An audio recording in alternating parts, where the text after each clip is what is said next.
ಸಂಗಮ್ ಲಿಫ್ಟಲ್ಲಿದ್ದೋರ್ನ ನೋಡಿ ಶಾಕ್ ಆಗಿದ್ದ. ಯಾಕೆಂದ್ರೆ ಅವನ್ ಕಣ್ಣಿಗೆ ಇಂಚರ ಬಿದ್ದಿದ್ಲು. ತಾನ್ ಬಂದಿರೋ ಹೋಟೆಲ್ಗೆ ಇಂಚರ ಬಂದಿದ್ ನೋಡಿ ಸಂಗಮ್ಗೆ ಇವಳು ಇಲ್ಲಿಗೆ ಯಾಕೆ ಬಂದ್ಲು ಅಂತ ಯೋಚನೆ ಮಾಡ್ದ. ಅವನಿಗೆ ಕಾಲ್ ಥ್ರೂ ಬಂದಿರೋ ಅಪ್ಡೇಟ್ ಪ್ರಕಾರ ಇಂಚರ ಇಲ್ಲಿಗೆ ತನ್ ಮಗ ಆರ್ಯನ್ ಹುಡುಕೊಂಡೇ ಬಂದಿರೋದು ಅಂತ ಅವನಿಗೂ ಅನ್ನಿಸ್ತು. ಸಂಗಮ್ ಅಮ್ಮ ಕರಿತಿದ್ರು, ಅದನ್ನ ಅವನ್ ಕಿವಿಗೆ ಹಾಕೊಳ್ಳಿಲ್ಲ. ಹೇ ಸಂಗಮ್, ನಾನ್ ಹೇಳಿದ್ ಕೇಳೋ. ಏನ್ ಯೋಚನೆ ಮಾಡ್ತಿದ್ಯಾ? ನಿನ್ ತಲೆಲ್ ಏನಿದೆ? ನಾವು ಅಷ್ಟು ದೂರದಿಂದ ನಿನ್ನನ್ನ ನೋಡೋಕ್ ಬಂದ್ರೆ ನೀನು ನಮ್ ಜೊತೆ ಊಟನೂ ಮಾಡ್ದೆ ಹಾಗೆ ಹೋಗ್ತಿದ್ಯಲ್ಲೋ. ನಿಂಗ್ ಮದ್ವೆ ಇಷ್ಟ ಇಲ್ಲ ಅಂದ್ರೆ ಬೇಡ, ನಾನು ಇವ್ರು ನಿಂಗ್ ಫೋರ್ಸ್ ಮಾಡಲ್ಲ. ಆದ್ರೆ ಹೀಗ್ ಕೋಪ ಮಾಡ್ಕೊಂಡು ಊಟ ಬಿಟ್ಟು ಹೋಗ್ಬೇಡ ಕಣೋ ಅಂತ ಹೇಳ್ತಾ ಅವ್ನ್ ಹಿಂದೆನೆ ಬಂದ್ರು. ಸಾರಿ ಮಾ, ಆಫೀಸ್ ಟೆನ್ಷನ್. ನೀವಿಬ್ರು ಲಂಚ್ನ ಎಂಜಾಯ್ ಮಾಡಿ. ನನಗೆ ಒಂದು ಎಮರ್ಜೆನ್ಸಿ ವರ್ಕ್ ನೆನ್ಪಾಯ್ತು. I will be back soon ಅಂತ ಹೇಳ್ತಾ ಸಂಗಮ್ ಗಡಿಬಿಡಿಲಿ ಹೋದ. ಸಂಗಮ್ ಹಾಗೆ ಹೋಗಿದ್ ನೋಡಿ ಅವನ ಅಪ್ಪ ಅಮ್ಮ ಒಬ್ಬರ ಮುಖ ಒಬ್ರು ನೋಡ್ಕೊಂಡು, ಅಲ್ಲ ಅದ್ಯಾವುದೋ ಫೋನ್ ಬರ್ತಿದ್ದ ಹಾಗೆ ಯಾಕೆ ಹೀಗೆ ಹೊರಟೋದ, ಏನ್ ವಿಷಯ ಇರ್ಬೋದು ಅಂತ ಇಬ್ರು ಮಾತಾಡ್ಕೊಂಡ್ರು. ಅವನ್ ಯಾಕೆ ಹಾಗೆ ಮಾಡ್ದ ಅಂತ ಅವರಿಗೆ ಅರ್ಥನೇ ಆಗ್ಲಿಲ್ಲ. ಆದ್ರೆ ಅವನು ಆಗಾಗ ಇದೇ ತರ ಕೆಲ್ಸದ ವಿಷಯದಲ್ಲಿ ಪ್ಯಾನಿಕ್ ಆಗಿ ಬಿಹೇವ್ ಮಾಡೋದು ಹೊಸದೇನಾಗಿರ್ಲಿಲ್ಲ. ಈ ಕಡೆ ಇಂಚರ ಮರೀನಾ ಜೊತೆ ಹೋಟೆಲ್ ಕೋಣೆನೂ ಬಿಡದೆ ಸುತ್ತಾಡ್ತಾ ಇದ್ಲು. ಆದ್ರೆ ಎಲ್ಲೂ ಅವಳಿಗೆ ಸರ್ವಿಸ್ ರೂಮ್ ಕಾಣಿಸ್ಲಿಲ್ಲ. ಜೊತೆಗೆ ಆರ್ಯನ್ ಬಗ್ಗೆ ಸುಳಿವೂ ಸಿಗ್ಲಿಲ್ಲ. ಈ ಕಡೆ ಇಂಚರ ಇದೇ ಹೋಟೆಲ್ಗೆ ಬಂದಿದ್ ನೋಡಿ ಸಂಗಮ್, ನಾನು ಆದಷ್ಟು ಬೇಗ ಅವಳಿಗೆ ಆರ್ಯ ಇಲ್ಲೇ ಇದ್ದಾನೆ ಅಂತ ಹೇಳ್ಬೇಕು. ನಾನೇ ಇಷ್ಟು ಟೆನ್ಷನ್ ಮಾಡ್ಕೊಂಡಿದ್ದೀನಿ. ಇನ್ನು ಅವಳ ಆರ್ಯನ್ ಅಮ್ಮ, ಅವನ್ನ ಹೆತ್ತ ತಾಯಿಯಾಗಿ ಅವಳಿಗೆ ಅದೆಷ್ಟು ಟೆನ್ಷನ್ ಆಗಿರ್ಬೇಡ ಅಂತ ಅನ್ಕೋತಾ ಲಿಫ್ಟ್ ಹತ್ರ ಹೋದ. ಆದ್ರೆ ಅಷ್ಟ್ರಲ್ಲಿ ಆಗ್ಲೇ ಅವಳಲ್ಲಿಂದ ಹೊರಟೋಗಿದ್ಲು. ಅವಳಿನ್ನೂ 4th ಫ್ಲೋರ್ ದಾಟಿರಲ್ಲ ಅನ್ಕೊಂಡು ಸಂಗಮ್ ಅಲ್ಲೇ ಅವಳನ್ನ ಹುಡ್ಕೋಕೆ ಶುರು ಮಾಡ್ದ.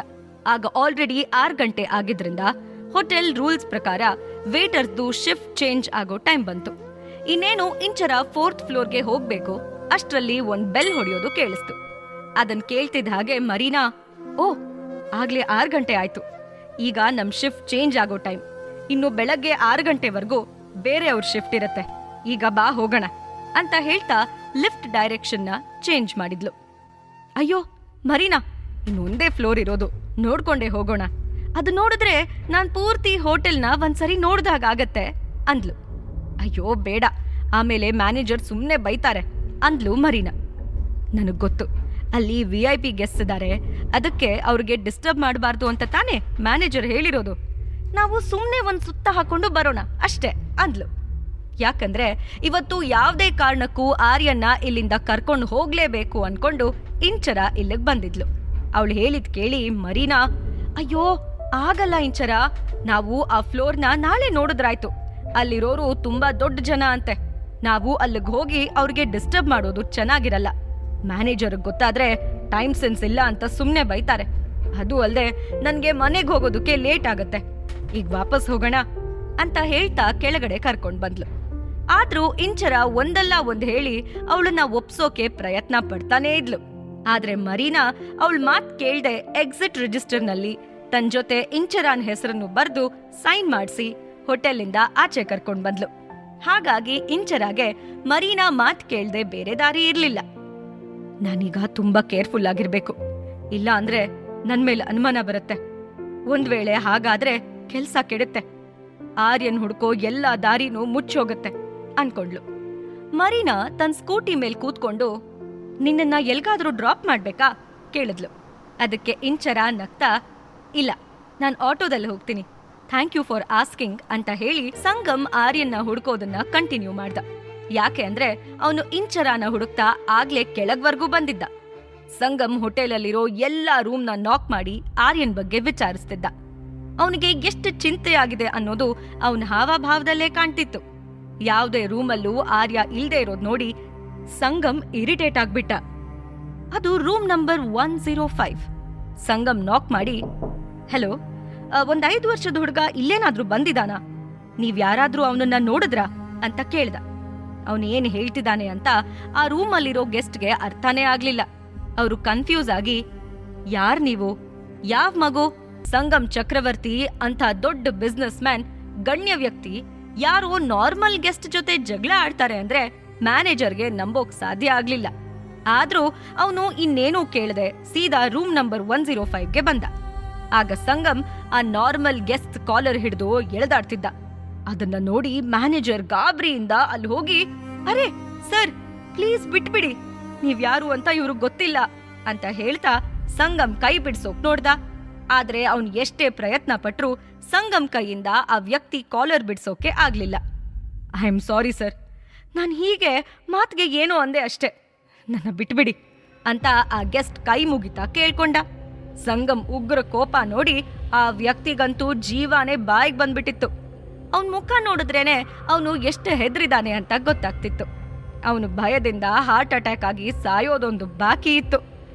ಸರ್ ಪ್ಲೀಸ್, ಅವರು ನಮ್ಗೆಷ್ಟೇ, ದಯವಿಟ್ಟು ಅವ್ರನ್ನ ಬಿಡಿ, ನಿಮ್ ಕಾಲಿಗೆ ಬೀಳ್ತೀನಿ ಅಂತ ಮ್ಯಾನೇಜರ್ ಬೇಡ್ಕೊಂಡ. ಹೀಗೆ ಸುಮಾರು ಸಲ ಮ್ಯಾನೇಜರ್ ಕೇಳ್ಕೊಂಡ್ಮೇಲೆ ಸಂಗಮ್ ಫೈನಲಿ ತನ್ನ ಗ್ರಿಪ್ ಲೂಸ್ ಮಾಡಿ, ನನ್ನ ಮಾತನ್ನ ಸರಿಯಾಗಿ ಕೇಳಿಸ್ಕೊಳ್ಳಿ, ಒಂದು 5 ವರ್ಷದ ಮಗು ಆರ್ಯ 3 ದಿನದಿಂದ ಮಿಸ್ ಆಗಿದ್ದಾನೆ. ಅವನು ಇದೇ ಹೋಟೆಲ್ನಲ್ಲಿ ಇದ್ದಾನೆ ಅಂತ ನನಗೆ ಇನ್ಫಾರ್ಮೇಶನ್ ಬಂದಿದೆ. ಆದ್ರೆ ನಾನು ಎಷ್ಟು ಹುಡುಕಿದ್ರೂ ಅವನ ಬಗ್ಗೆ ಗೊತ್ತಾಗ್ತಿಲ್ಲ. ಒಂದ್ ವೇಳೆ ಅವನ್ ಸಿಕ್ಕಿಲ್ಲ ಅಂದ್ರೆ ನಾನು ನಿಮ್ ಹೋಟೆಲ್ನ ಏನ್ ಮಾಡ್ತೀನಿ ಅಂತ ನೀವ್ಯಾರು ಯೋಚಿಸೋಕು ಸಾಧ್ಯ ಇಲ್ಲ. ನಾನು ಸುಳ್ಳು ಹೇಳಲ್ಲ ಅಂತ ನಿಮ್ಗೂ ಚೆನ್ನಾಗಿ ಗೊತ್ತು ಅಂತ ಮ್ಯಾನೇಜರ್ ಕಡೆ ಕೋಪದಿಂದ ನೋಡಿ ಹೇಳಿ ಅಲ್ಲಿಂದ ಹೊರಟೋದ. ಅವನ್ ಕಣ್ಣು ಬೆಂಕಿ ತರ ಉರಿತಾ ಇತ್ತು. ಅವನಿಗೆ ಎಷ್ಟು ಕೋಪ ಬಂದಿದೆ ಅನ್ನೋದು ಅದ್ರಲ್ಲೇ ಗೊತ್ತಾಗ್ತಿತ್ತು.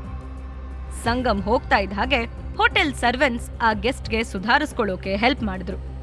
ಸಂಗಮ್ ಈ ಹೋಟೆಲ್ಗೆ ಆಗಾಗ್ ಬರ್ತಿದ್ದ.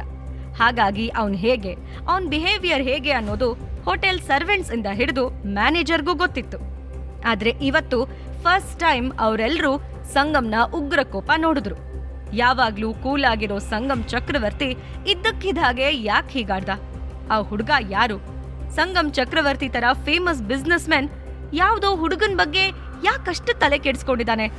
ಆ ಹುಡುಗಂಗೂ ಸಂಗಮ್ಗೂ ಏನ್ ಸಂಬಂಧ? ಅವನ್ ಯಾಕಷ್ಟು ಅಗ್ರೆಸಿವ್ ಆಗಿ ಬಿಹೇವ್ ಮಾಡ್ತಿದ್ದಾನೆ ಅಂತ ಎಲ್ರೂ ಯೋಚಿಸ್ತಿದ್ರು. ಅವನು ಹೋಗ್ತಿರೋದ್ ನೋಡ್ತಾ ಮ್ಯಾನೇಜರ್ಗೆ ಭಯ ಆಯ್ತು.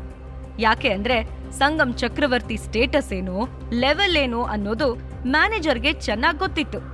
ಅಂತ VIP ಕಸ್ಟಮರ್ ತಮ್ಮ ಹೋಟೆಲ್ಗೆ ಬಂದಿರೋದು ತಮ್ಮ ಅದೃಷ್ಟ ಅಂತ ಅವನ್ ಅನ್ಕೊಂಡಿದ್ದ. ಆದ್ರೆ ಈಗ ಸಂಗಮ್ ಸಿಟ್ ಮಾಡ್ಕೊಂಡಿರೋದ್ ನೋಡಿ ಎಲ್ಲಿ ಅಂತ ದೊಡ್ಡ ಕಸ್ಟಮರ್ ಕಳ್ಕೊಂಡ್ಬಿಡ್ತೀನೋ ಅನ್ನೋ ಭಯದಿಂದ ಇಮಿಡಿಯೇಟ್ ಆಗಿ ಅವನ್ನ ಫಾಲೋ ಮಾಡ್ಕೊಂಡು ಹೋಗಿ, ಸರ್ ಪ್ಲೀಸ್ ನನ್ ಮಾತ್ ಕೇಳಿ ಅಂತ ಬೇಡ್ಕೊಂಡ. ಸಂಗಮ್ ಆರ್ಯನ್ನ ಹುಡ್ಕೋದ್ರಲ್ಲಿ ಎಷ್ಟು ಮುಳುಗೋಗಿದ್ದ ಅಂದ್ರೆ ಒಂದೇ ಒಂದು ನಿಮಿಷ ಟೈಮ್ ವೇಸ್ಟ್ ಮಾಡೋಕು ಅವನು ರೆಡಿ ಇರ್ಲಿಲ್ಲ. ಹಾಗಾಗಿ ಮ್ಯಾನೇಜರ್ ಎಷ್ಟೇ ಬಡ್ಕೋತಿದ್ರು ಕಿವಿನಲ್ಲಿ ಹಾಕೊಳ್ದೆ ಮುಖ ತಿರುಗಿಸ್ಕೊಂಡು ಇನ್ನೊಂದು ಫ್ಲೋರ್ ಕಡೆ ಹೊರಟ. ಅವನ್ ಇಗ್ನೋರ್ ಮಾಡಿದ್ರು ಮ್ಯಾನೇಜರ್ ರಾಕೆಟ್ ಸ್ಪೀಡಲ್ಲಿ ಓಡ್ಕೊಂಡು ಹೋಗಿ ಅವನ ಎದುರುಗಡೆ ನಿಂತ. ಸರ್ ದಯವಿಟ್ಟು ನಿಂತ್ಕೊಳ್ಳಿ, ನಾನು ಹೇಳೋದ್ ಕೇಳಿ.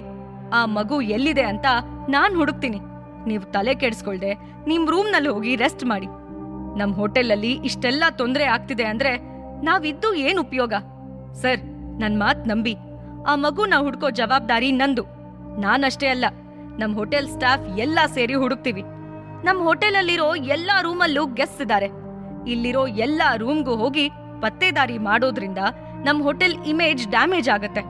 ನನ್ ಮಾತು ನಿಮ್ಗೆ ಅರ್ಥ ಆಯ್ತು ಅನ್ಕೋತೀನಿ ಅಂತ ಎಮೋಷನಲ್ ಆಗಿ ಮಾತಾಡಿ ಸಂಗಮ್ ನಂಬಿಕೆ ಗಳಿಸೋಕೆ ಪ್ರಯತ್ನ ಪಟ್ಟ. ಅವನ್ ಮಾತ್ ಕೇಳಿ ಸಂಗಮ್ ಕನ್ವಿನ್ಸ್ ಆದ. ಅವನಿಗೆ ಆರ್ಯ ಎಲ್ಲಿದ್ದಾನೆ ಅಂತ ಹುಡುಕೋದು ಮುಖ್ಯ ಆಗಿತ್ತು. ಆದ್ರೆ ಅದರ ಜೊತೆ ಹೋಟೆಲಲ್ಲಿ ಶಾಂತಿ ಕಾಪಾಡೋದು ಮ್ಯಾನೇಜರ್ಗೆ ಎಷ್ಟು ಇಂಪಾರ್ಟೆಂಟ್ ಅನ್ನೋದು ಸಂಗಮ್ಗೆ ಚೆನ್ನಾಗಿ ಗೊತ್ತಿತ್ತು. ಹಾಗಾಗಿ ಅವನ್ ದೀರ್ಘವಾದ ಉಸಿರು ತಗೊಂಡು ಸ್ವಲ್ಪ ಕೂಲಾಗಿ, ಸರಿ ನಿಮಗೆ ಅರ್ಧ ಗಂಟೆ ಟೈಮ್ ಕೊಡ್ತೀನಿ. ಅಷ್ಟರಲ್ಲಿ ಆ ಮಗು ನನ್ನ ಹತ್ರ ಇರಬೇಕು. ಸೆಕ್ಯೂರಿಟಿ ಕರಿತಿರೋ ಇಲ್ಲ ಎಲ್ಲಾ ಗೆಸ್ಟ್ಗಳನ್ನ ಚೆಕ್ ಮಾಡ್ತಿರೋ ನಿಮಗ್ ಬಿಟ್ಟಿದ್ದು. ಆದ್ರೆ 30 ಮಿನಿಟ್ಸ್ಗಿಂತ ಜಾಸ್ತಿ ಸಮಯ ತಗೊಂಡ್ರೆ ನಾನು ನನ್ ರೀತಿಲಿ ಅವನನ್ನ ಹುಡುಕ್ತೀನಿ ಅಂತ ಸಂಗಮ್ ಹಾರ್ಷ್ ಆಗಿ ಹೇಳಿ ತನ್ನ ರೂಮ್ ಕಡೆ ಹೋದ. ರೂಮ್ ಒಳಗಡೆ ಹೋಗ್ತಿದ್ದ ಹಾಗೆ ಅವನು ತನ್ನ ಸಿಟ್ಟನ್ನ ಕಡಿಮೆ ಮಾಡ್ಕೊಳ್ಳೋಕೆ ಅಲ್ಲೇ ಗ್ಲಾಸ್ನಲ್ಲಿರೋ ಒಂದು ಗ್ಲಾಸ್ ನೀರ್ ಕುಡ್ದ.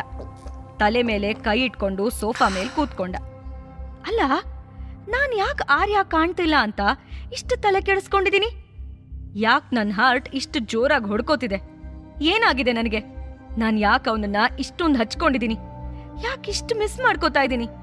ಯಾಕೆ ಅವನಿಗೋಸ್ಕರ ಹೋಟೆಲಲ್ಲಿ ಇರೋರ್ ಹತ್ರ ಎಲ್ಲ ಜಗಳ ಮಾಡ್ತಾ ಇದ್ದೀನಿ ಅಂತ ಅವನಿಗೆ ಅರ್ಥ ಆಗ್ಲಿಲ್ಲ. ಹಾಗೆ ಇದ್ಯಾವ ಪ್ರಶ್ನೆಗೂ ಅವನಿಗೆ ಉತ್ತರಾನೂ ಗೊತ್ತಿರ್ಲಿಲ್ಲ. ಅವನು ಹೇಗೋ ಕಷ್ಟಪಟ್ಟು ಸ್ವಲ್ಪ ಆರಾಮಾಗಿ ಕೂತ್ಕೋಬೇಕು ಅನ್ಕೋತಿರುವಾಗ್ಲೇ ಒಂದು ವಿಚಿತ್ರವಾದ ಧ್ವನಿ ಕೇಳಿಸ್ತು. ಪಾಕೆಟ್ ಎಫ್ಎಂ ಆಡಿಯೋ ಸೀರೀಸ್ ಆದಂಥ ಪ್ರೇಮಲೋಕ ಕಥೆನ ಈಗ್ಲೇ ಕೇಳಿ. ಲಿಂಕ್ ಡಿಸ್ಕ್ರಿಪ್ಷನ್ ನಲ್ಲಿ ಇದೆ.